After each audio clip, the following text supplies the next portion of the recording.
নমস্কার বন্ধুরা, তথ্যমিত্র ইউটিউব চ্যানেলের পক্ষ থেকে আপনাদের সবাইকে স্বাগত।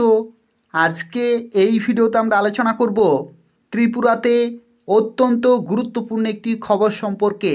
অর্থাৎ ত্রিপুরায় চুক্তিভিত্তিক এবং আউটসোর্সিংয়ে 5 সহস্রাধিক, এর সাথে সাথে আজ পর্যন্ত ত্রিপুরাতে 20,181 জনকে বিভিন্ন দপ্তরে চাকরি দেওয়া হয়েছে।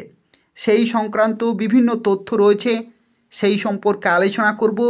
সম্পূর্ণভাবে ভিডিওটি দেখতে থাকুন।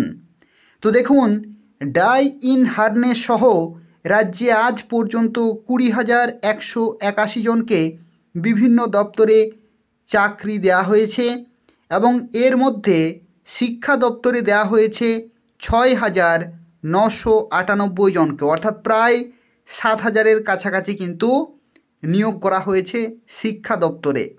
এবং পিজিটি, জিটি, ইউজিটি হিসেবে নিয়োগপত্র কিন্তু দেওয়া হয়েছে।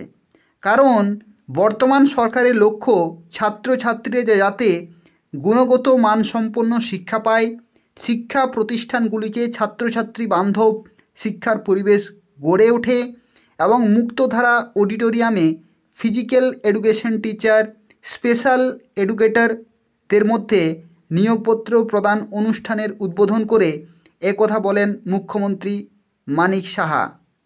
উল্লেখ্য, বিদ্যালয় শিক্ষা দপ্তরের অধীনে 102 জনকে ফিজিক্যাল এডুকেশন টিচার, 55 জনকে স্পেশাল এডুকেটরদের নিয়োগপত্র কিন্তু প্রদান করা হয় এবং প্রতীকী হিসেবে মুখ্যমন্ত্রী আরেকজনের হাতে নিয়োগপত্র তুলে দেন।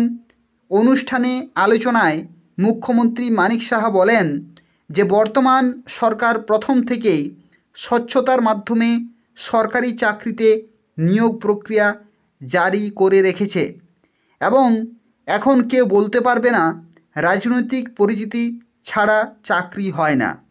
যোগ্যতা থাকলে অবশ্যই চাকরি পাওয়া সম্ভব এবং যারা আজ নিয়োগপত্র পেয়েছে তাদের শারীরিক হাবভাবেই বলে দেয় যে তারা এই চাকরির যোগ্য প্রার্থী। মুখ্যমন্ত্রী আরও বলেন, আজকের এই দিনটি চাকরি প্রাপক নিজের এবং তার পরিবারের সকলের জন্য একটি আনন্দের দিন।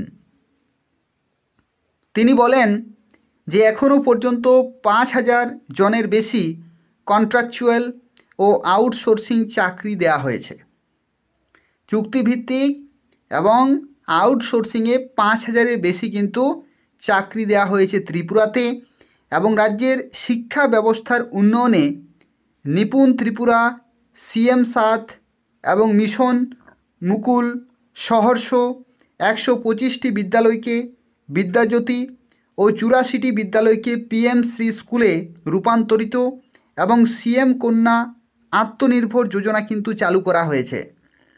বর্তমানে উচ্চশিক্ষার জন্য রাজ্যে 3টি MBBS নার্সিং কলেজ, ANM ও GNM college, agriculture, fishery, veterinary college রয়েছে। তাছাড়া IIIT, national law university, national forensic science university, NIT সহ বিভিন্ন বেসরকারি বিশ্ববিদ্যালয় বর্তমানে রাজ্যে রয়েছে। সর্বভারতীয় প্রতিযোগিতামূলক পরীক্ষাগুলিতে অংশগ্রহণের জন্য লক্ষ্য প্রকল্পে ইতিমধ্যে 10 জনকে সহায়তা করা হয়েছে এবং মুখ্যমন্ত্রী আরও বলেন, সম্প্রতি নতুন দিল্লিতে উত্তর পূর্বাঞ্চল বিজনেস সামিট অনুষ্ঠিত হয়েছিল, যেখানে এই অঞ্চলের 8টি রাজ্যের সাথে বিভিন্ন ব্যবসায়িক প্রতিষ্ঠানের প্রায় 30,000 কোটি টাকার মৌ স্বাক্ষর কিন্তু হয়েছে। বিদ্যালয় শিক্ষা দপ্তরের অধিকর্তা NC শর্মা বলেন, ফিজিক্যাল এডুকেশন টিচারদের রাজ্যের বিদ্যাজ্যোতি বিদ্যালয়গুলিতে পোস্টিং দেওয়া হবে।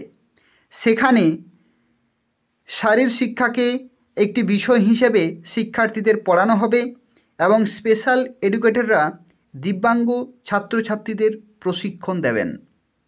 তো এই হচ্ছে ত্রিপুরাতে একটি অত্যন্ত গুরুত্বপূর্ণ খবর, যেখানে 20,000+ নিয়োগ কিন্তু হয়েছে আজ পর্যন্ত এবং চুক্তিভিত্তিক ও আউটসোর্সিংয়ে 5,000-এর বেশি কিন্তু নিয়োগ করা হয়েছে। তো তো এই হচ্ছে আজকের একটি অত্যন্ত গুরুত্বপূর্ণ খবর। আর এই ধরনের নিয়মিত খবরগুলি পেতে হলে অবশ্যই তথ্যমিত্র চ্যানেলটি সাবস্ক্রাইব করে রাখুন।